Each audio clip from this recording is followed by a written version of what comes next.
Hello everyone. So in our previous session we have started up with the topic the Peninsular Plateau, and over there I have told you that the Peninsular Plateau region is divided into two, that is the Central Highlands and the Deccan Plateau. Now which part is there? This is the Peninsular Plateau. Let's see this with the help of this map. So over here this brown color region which is there that you can see, ठीक है, ये reason actually कौन से reason के under आता है? This reason over है यहाँ ईस्टर्न घाट्स तक. This region is known as the peninsular plateau region and this is divided into two. कौन कौन से टू पार्ट्स में डिवाइडेड है? One is the central highlands and another one is the Deccan plateau. Now let's see the points for central highland first. So the central highland which is there, it is the part of the peninsular plateau which is lying towards the north of Narmada river, covering the major portion of Malwa plateau, is known as the central highlands. Again, let's see this with the help of this map. Over here you will see the marking of Narmada river. ठीक है, अब इस Narmada river के north में, Narmada river का north कौन सा हुआ? This part. यहाँ पे देखो आपको मार्किंग दिखाई देगा मालवा प्लेट्यू. तो this region, the major portion of this region, it is above this Narmada river. इस पार्ट को हम क्या बोलते हैं? This is known as central highland. ठीक है, अब इस सेंट्रल हाईलैंड को हम डिवाइड कर देते हैं as north, south, west and east. ये वाला पार्ट इसका क्या हो जाएगा? North. This would be termed as south, this would be termed as west and this would be termed as east of this. तो towards the south of this, ये वाला part, Narmada river के पास वाला पार्ट, यहाँ पे ये साउथ बोलोगे इसको. यहाँ पे कौन सी रेंज सिचुएटेड है? This is Vindhya range. इधर चलोगे, this is known as the north east, sorry the north west. यहाँ पे नॉर्थ वेस्ट में क्या सिचुएटेड है? It is Aravalli range. और अरावली रेंज के बाद यहाँ पे हमने पहले एक टॉपिक किया था, that is the great Indian desert. तो यहाँ पे west, this merges with the sandy and rocky deserts of Rajasthan. Now the major rivers which are flowing through this, one or two are marked in the map. One amongst them is Chambal river. So the major rivers which are flowing through this region are Chambal, Sindh, Betwa and Ken. Now let's see these points once again that we had done. Vindhya range कहाँ पे lie कर रहा है? It is lying towards the south of central highlands. Aravali ranges, it is lying towards the northwest. उसके बाद waste में क्या हो जाता है? It merges with the sandy and rocky deserts of Rajasthan. The major rivers which are flowing through this region, Chambal, Sindh, Betwa and Ken. East में क्या है? अब towards the east of this, east कौन सा पार्ट होगा? This region. यहाँ पे क्या सिचुएटेड है? मैप में मार्क्ड नहीं है. Only one thing is marked, that is Chota Nagpur plateau. Other than this Chota Nagpur plateau, there is Baghelkhand, Bundelkhand. ठीक है, ईस्ट में यहाँ पे क्या क्या सिचुएटेड है? बागेलखंड, बुंदेलखंड एंड छोटा नागपुर प्लेट्यू. अब अगर आप इस सेंट्रल हाईलैंड्स के रीजन को देखोगे तो यहाँ पे वेस्ट में ये ज़्यादा ब्रॉड है और ईस्ट में क्या हो गया? नैरो. तो यहाँ पे और क्या बोल सकते हो? It is wider in west and narrower in east. These are the features of central highlands. Now let's discuss the features of Deccan Plateau. Deccan Plateau is the triangular landmass. Again let's see this with the map. अभी यहाँ पे north में हमने क्या देखा था? इसके north of Narmada river, इसको हम क्या बोलेंगे? This is known as central highlands. और साउथ ऑफ नर्मदा रिवर का जितना भी रीजन है ये वाला, इस रीजन को हम बोलते हैं द डेक्कन प्लेट्यू रीजन। ये कैसा दिख रहा है? Somewhat it is triangle in shape, तो इसको क्या बोल सकते हो कि that it is the triangular landmass and it lies towards the south of Narmada river. अब इस पार्ट को हम फिर से डिवाइड करते हैं north, south, west and east में। नर्मदा रिवर यहाँ पे अब इसको क्या बोल दोगे? नॉर्थ। दिस रीजन इसको बोलोगे साउथ, इधर west, this one east.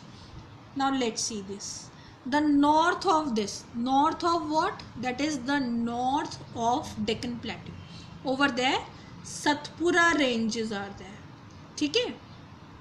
Other than that you will see one more marking, that is Mahadev Hills. Now let's see these points. North में क्या है? सतपुरा रेंजेस। ईस्ट में जाओगे slightly towards the east, map में marked नहीं है ये सारी तरीके से मार्किंग्स, बट क्या क्या चीज़ें आती हैं?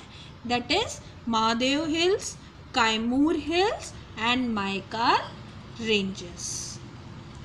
Higher in west and it slope towards east. अब ये कैसे है? Higher in west and slopes towards east. Somewhat it is like that, this it is higher in west and slopes towards east. North east में क्या क्या situated है? यहाँ पे नॉर्थ ईस्ट रीजन कौन सा होगा? That is this region. ये नॉर्थ है और ये ईस्टर्न पार्ट, तो यहाँ पे नॉर्थ ईस्टर्न रीजन में क्या क्या सिचुएटेड है? कार्बी एंगलोंग प्लेट्यू, मेघालय प्लेट्यू, और नॉर्थ ईस्टर्न स्टेट्स की तरफ अगर चलोगे तो वहाँ पे क्या क्या है? ये करेंगे कार्बी एंगलोंग प्लेट्यू, मेघालय प्लेट्यू कहाँ पे आएगा? ऑब्वियसली इन मेघालय, ठीक है। Then north Cachar hills. Then from west to east, India के वेस्ट टू ईस्ट नहीं चलना हमें। यहाँ पे देखो मैप में, from west to east 3 are there, Garo, Khasi and Jaintia, ठीक है। फिर टूवर्ड्स दिस रीजन, यहाँ पे ये डेक्कन प्लेट्यू रीजन कैसे डिवाइड हो जाता है? It divides into 2, that is Western Ghats and Eastern Ghats. It's obvious Western Ghats कहाँ सिचुएटेड है? Towards the western coast, and Eastern Ghats those are situated towards the eastern coast. Now let's do the difference between the two, the Western Ghats and the Eastern Ghats. See the first point, the western ghats, they are located at the western coast of India, and the eastern ghats, they are located at the eastern coast of India. Western ghats, they are less wide, ठीक है, that is less broader, and the eastern ghats, they are more wide. The western ghats, they are continuous का means क्या है कि ज़्यादा breaks नहीं आते इनमें, और ईस्टर्न घाट्स में क्या है? They are discontinuous and irregular.